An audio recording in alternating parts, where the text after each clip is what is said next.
Today, well, in England, it's Valentine's Day.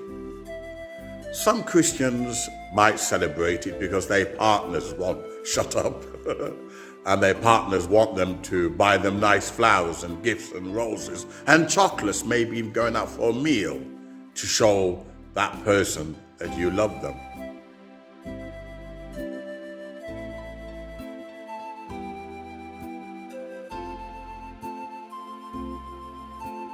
However, I thought that Valentine's was actually similar to Lord Byron and Romeo, these lovers who had incestuous relationships with their sisters and slept with thousands of women. That's what Lord Byron did and Romeo. So when women call men Romeo, and he thinks it's a compliment, if you look up the history of this horrible animal, you begin to realize he slept with dog, cats, you name it. So calling a man a Romeo is an insult. It's not flattery when you look at the history. It's the same thing with Christmas. When Christians are celebrating Christmas and they don't realize the pagan origin. It is deep in paganism, but somehow the Christians, they Christianize it. In fact, I'm doing a video sometime next week on so-called Christian yoga. Christian yoga. Notice how the focus is coming off Christ and they're borrowing all these pagan themes. They're really becoming occultic. The church is in a mess. However, Valentine's actually goes back, hundreds of years, and it was to do, for some reason, it was to do with the shedding of the martyr's blood.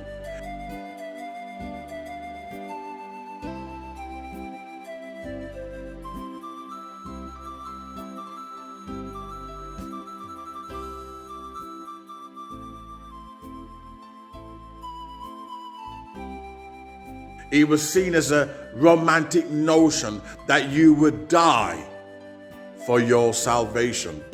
Believe it or not, it was purely Christian. Valentine's. It was a Christian martyrdom. It's the same with the 1300s troubadours. What they did, they took the notion of courtly love, and the French had a way of turning it into films and scripts and making it almost a different theme for an audience at that time. So hence we have this troubadour, this poetry and love and romance. It's the same thing with Valentine's. It was to do with Christian martyrdom, but what they did, they turned it into a pagan love feast.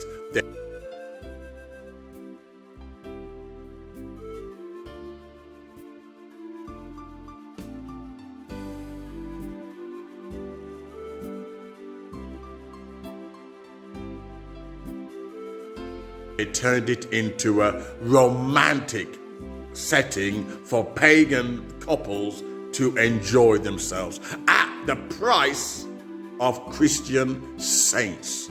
Christian saints who died for the Lord.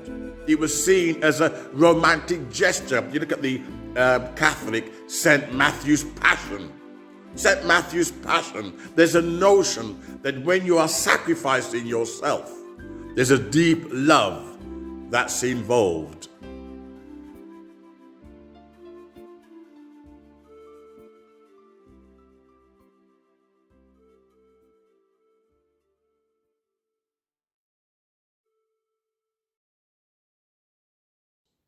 To sacrifice yourself. Greater love hath no man than this, that a man would lay down his life for his friend. It's the deepest love.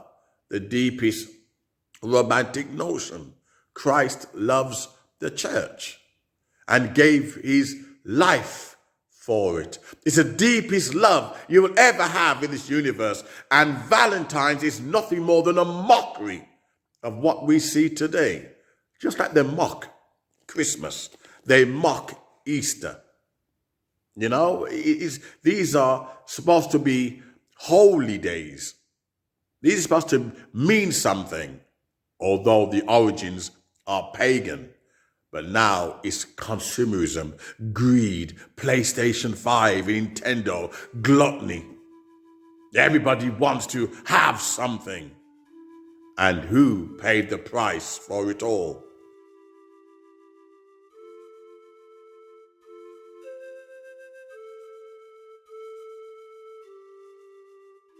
Who shed their blood at Calvary? So, Valentine's, funny enough, it was not a pagan origin. It was to do with Christians dying for their faith, shedding their blood, hence the red rose.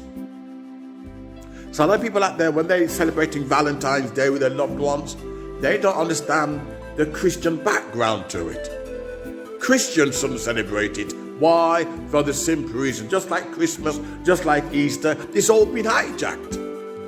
It doesn't mean anything. I hope you enjoy this short video, and I hope to do many. Please do subscribe, and I hope to see you again shortly.